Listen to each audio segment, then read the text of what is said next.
Bom, pessoal, dando continuidade aí à resolução da segunda fase da Universidade Federal ABC, e antes, eu quero fazer aqui um convite a você para vir conhecer uma das nossas unidades, Mauá, ou então em São Bernardo, Diadema, Jabaquara, Tatuapé, ou a Paulista. Vem conhecer a gente, vem conhecer os nossos coordenadores, vem assistir uma aula não só desses maravilhosos professores que estão aqui hoje, como também, por exemplo, do Chiroma, do Aga, do Renaton, do Roger e muitos outros. Venha ver o nosso show. E também para fazer um convite no final do ano, onde nós vamos estar fazendo a resolução também aqui ao vivo, aqui na internet, no www.institutoemfio.org. Nós vamos fazer a resolução da FAPEC e da FUVEST. Então não percam, já vai se agendando aí. E agora eu vou chamar a mesa eu mesmo. Vamos resolver aí as questões de biologia, e o nosso amigo Lúcio Chiroma acabou também nos ajudando bastante na resolução das questões. Bom, eu vou resolver a questão 9, 10, 11 e 12 primeiramente, prova que foi resolvida hoje. E a primeira questão, que é a questão 9 da prova de hoje, fala justamente de um caso clínico, contando de uma menininha chamada Beatriz, de 2 anos, que já teve caso de salamonela, teve caso de calacina, pegou pneumonia, e fazendo uso excessivo aí de antibiótico. E aí a pergunta foi o seguinte: como o darwinismo clássico e o neodarwinismo explicaria a situação vivenciada pela menina Beatriz? Bom, na verdade, ambas as teorias explicam justamente a seleção natural. Porém, o neodarwinismo, mais recente, apresenta a causa dessa seleção. Isto é, ela mostra, por exemplo, que a criança teve uma grande exposição a antibióticos, e isso acabou fazendo o quê? Uma recombinação gênica, ou permutação, como você quiser chamar, até mesmo crossover, e também até mesmo de uma mutação. Então fica relacionado a isso, a seleção natural e a explicação dessa seleção. Já na questão 10, foi uma questão de fisiologia, onde começou a falar justamente de acetilcolina. E até mesmo a própria questão acabou citando a acetilcolina relacionada ao sistema nervoso autônomo. Sistema nervoso autônomo parasimpático. Só que ele falava que os anticolinérgicos, que estão vindo justamente aí de uma forma sintética, até mesmo naturais, como por exemplo citou aqui o chá do lírio. E ele perguntou, tomando o chá do lírio, quais os efeitos na pupila, estômago, sistema circulatório e respiratório?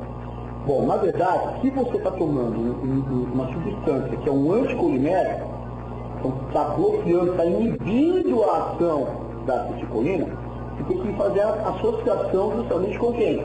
Com a adrenalina, sistema nervoso autônomo simpático. Então, no caso da pupila, a pupila vai ser mantida o quê? Em estado dilatado, que é uma constrição da adrenalina. A acetilcolina tem ação do quê? Fazer uma vasoconstrição. Isso não vai ocorrer. Já no caso do estômago, a adrenalina manda você ter uma diminuição dos movimentos peristálticos, como esse friozinho na barriga.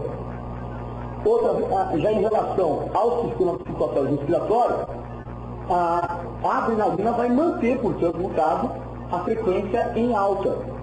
Como a acetilcolina foi inibida, ela vai se manter em alta. Beleza? Bom, já na questão 11, tem uma questão aí segundo a lei de Mendel. Na verdade, um caso especial da segunda lei de Mendel, que é a herança quantitativa. Como, por exemplo, aquela cor da pele do ser humano. Só que aqui ele estava relacionado com o peso em gramas. Ele citou ali o fenótipo azão, bezão, com justamente duplo ou multiplico dominante, e um peso aí de 65 gramas. Já o básico, que seria o duplo recessivo, azinhazinho, bezinho, de 45 gramas. E depois ele colocou justamente a pergunta de um cruzamento. Cruzamento seria entre azão, bezinho, com azão, bezinho.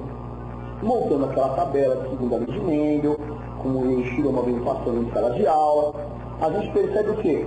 Bom, cada gene ativo, ele vai ter o quê? 5 gramas. Então varia de 65 a 45 gramas, variando sempre de 5 gramas.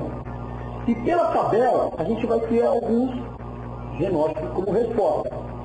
Por exemplo, temos então no caso aí, inclusive 1/8 apesar de não ser a probabilidade que pediu, de ser azinho, azinho, bezinho, bezinho, 45 gramas por tanto. Temos aí dois gêneros sendo representados, o azão, azinho, bezinho, bezinho, e o azinho, azinho, bezão, bezinho, com resposta na tabela, que daria justamente como 50 gramas. Portanto, seria o quê? Na verdade, seriam genótipos que apresentam um dominante e 3 recessivos. Já os 55 gramas, seria na verdade o quê? 2 dominantes e 2 recessivos. Eu posso ter também 2 genótipos, o azão, azinho, bezão, bezinho, e o azão, azão, bezinho, bezinho. Que aí daria até com resposta 3 oitavos. E o último, 70 gramas, seria o azão, azão, bezão, bezinho, dando com probabilidade de 1 oitavo. Então, eu tenho 45 gramas, 70 gramas, 55 gramas e 60 gramas. Eu tenho, na verdade, como 4 fenótipos em relação, aí, no caso, a 1, 3, 4, 5, 6 fenótipos diferentes. 6 genótipos diferentes, desculpa. Beleza? Bom, já a questão 12, a última que eu vou resolver por hora, é uma questão de citologia, sobre meiose. E deram uma figurinha, uma bonitinha, justamente sobre da metáfora de 2. Desculpa, da metáfora de 1. E ele pergunta o seguinte: ao término da divisão da primeira meiose, isso que é importante, não passa batido, qual será a ploidia, no caso é a ploide, e quantas moléculas lineares são representadas seria representada em cada célula filha. Bom, pela figura, você percebe ali que tem 6 cromossomos, por isso 2n igual a 6. Porém, como resposta seriam células haploides, e cada célula filha, que seriam 2, final da meiose 1, teria 3 moléculas de DNA. Uma questão bem tranquila. Beleza? Bom,